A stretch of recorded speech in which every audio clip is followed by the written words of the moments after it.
Vector. What's up? It's the Crot, and today I have a black and white 2 OU battle versus Solos. He's going to lead with Meloetta Psychic Form. I am going to lead with my Metagross. Now, I want to possibly set up rocks, but knowing that he has an Espeon, considering I cut off the team preview, I'm just going to go straight for the mash, predicting his Espeon to come in, and I'm going to smack this thing in the face quite hard. And I was going to just go follow up with a bullet punch, but he's going to go into Fuji-sama, which is his heat ram, which is going to have some kind of fire move of some sort of some fashion. So that is definitely going to prompt my switch. I'm going to go into my Jellicent, who easily can take everything from this thing, but it's actually Choice Spect, and it's almost too obvious with that amount of damage considering I am max special defense and max HP. And now he's going to go into his Rotom, but I've actually got the wonderful Energy Ball, and I'm also Choice Spect.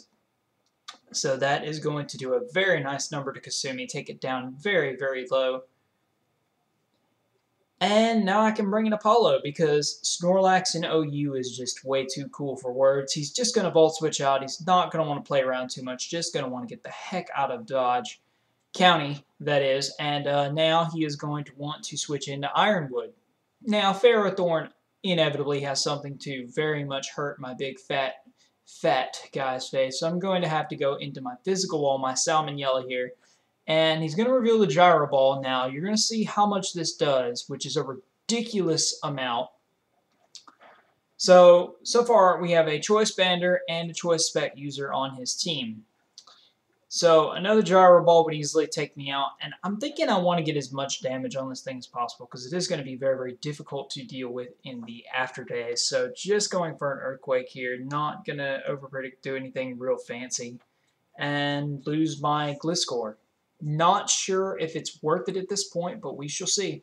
So I'm going to switch here into Sheena because he is locked on the Choice Band for Gyro Ball, which is going to prompt me to Hammer Arm as this wonderful heat train comes in. I'm going to lay the objection all down on this big fat Vesuvian nuisance, and it's going to take him down to the red. So I'm figuring Bullet Punch may kill him, but I really don't like the odds. So Apollo Justice is going to come back in here with his fatness and his flubtasticness and just take this overheat with that wonderful thick fat ability and just take that like an absolute boss.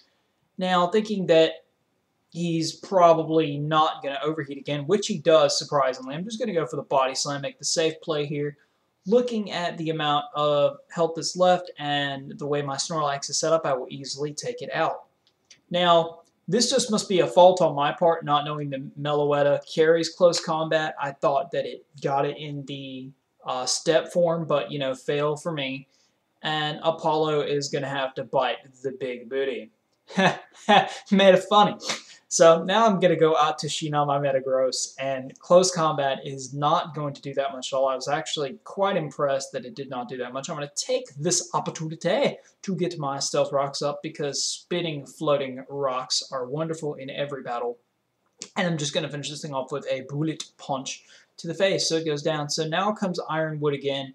Now, this next play makes absolutely no sense. I'm just going to go straight for the Hammer Arm, and for some reason I outsped it, even being paralyzed. I'm going to be Objection all over this Ferrothorn and knock it down to low red health. Iron Barb's going to do some work here, and he's going to get the Bulldoze off. Bulldoze must have negative priority or something of the nature because he should have gone first. So now Emma Sky is going to come in knowing that he's locked on that Bulldoze. Is going to give me the opportunity to set up a Reflect. I'm not too sure what he was predicting going out into Psycat, and I'm just going to go for the Reflect right now. Really not thinking too much about anything, and more leftovers are going to happen, and now a Shadow Ball is going to happen to Latios's face, and it's going to take it down to 248. So Latios is going to set up a Calm Mind here. I'm thinking, looking at that damage and that Espeon has leftovers, I'm thinking it's more of a defensive set, possibly a Calm Mind Stored Power set with Magic Bounce to absorb the rocks. So now he's going to obviously go into Scizor, who has probably got some kind of banded attacks that could really, really hurt my face. And it's wonderful because he got that in at a great time, stopping my +2 Calm Mind setup. And it's definitely going to prompt me out. But having the Reflect up, it's going to put me in a position where I can easily switch out, not fearing the pursuit if he is indeed banded. But I have to give classic props to this guy because he is not Choice the Bandit. He is so much cooler than Choice Band. Going to go for a Swords Dance here. He's trying to count Reflect turns really, really well. He's doing a very good job at doing so. And this is where the battle is going to make me very kind of sad panda face. He's going to go back to Ironwood now, knowing that Ironwood is almost going to die from those Stealth Rocks. Hydro Pump is easily going to kill from this range, being that I am Choice Spect, and it has like no health almost. It has like negative 0.01 health. But he counts that perfectly, lets the Reflect go down, and here comes Psycat again. Now I'm kind of trying to debate between the Shadow Ball and the Psychic Attack, and I just decide to go straight to Emma Sky, and she goes for the Grass Knot, predicting my Jellicent to stay in. So it's a defensive prowess, offensive Espeon with Grass Knot, said something Psychic move, and Shadow Ball. So he goes for the Grass Knot again. I'm again trying to play the field between Shadow Ball, going for a Calm Mind, knowing I can take it in the Shadow Ball and recover off the damage. I want to get up to as many pluses with the Reflect as I can to deal with Scizor, because Scizor is going to be an ongoing issue all through this. And he's going to take another opportunity to get Crimson in again here. And I just decided to go for the Reflect on the switch, knowing very well that he is going to want to fight me one-on-one, especially if this Scizor is carrying the bug type attack, whether that be bug bite or U-turn. So I still don't know what kind of Scizor he is. I'm going to go back up into my Jellicent here, and he's just going to go straight for the Bullet Punch. I have seen the Swords Dance, just contradicted the crazy out of myself. I have seen Swords Dance, I have seen Bullet Punch. I don't know what else this Scizor is capable of doing, but he obviously does not want to stay in a fight Jellicent, so he's going to go out to Psycat and Choice Spec Hydro Pump once again. Taking that Stealth Rock damage and Choice Specs Hydro Pump, using that stab to my utmost advantage, is easily going to one-shot this Espeon with absolutely no issues at all. And now Rotom is going to come back in here. Now, knowing very well that I don't want to take anything, I can just stay in because lovely Stealth Rocks, my Floating Rocks, are going to stab jagged holes into that Rotom and kill him off. So that's wonderful, and that is going to leave him with just this Scizor. He's going to go ahead and go for a Swords Dance. And now the match is going to get very sad-faced because I'm going to go for a Hydro Pump, and of course I'm going to miss. And I was debating at this point exactly what I could do to this thing. He's counting the Reflect turns, which is absolutely, positively brilliant on my opponent's part. Counting the Reflect turns, making sure that there's going to be no way to get the Reflect back up. I do get this Choice Spec Hydro Pump off. You see it does an absolute massive ton to this thing.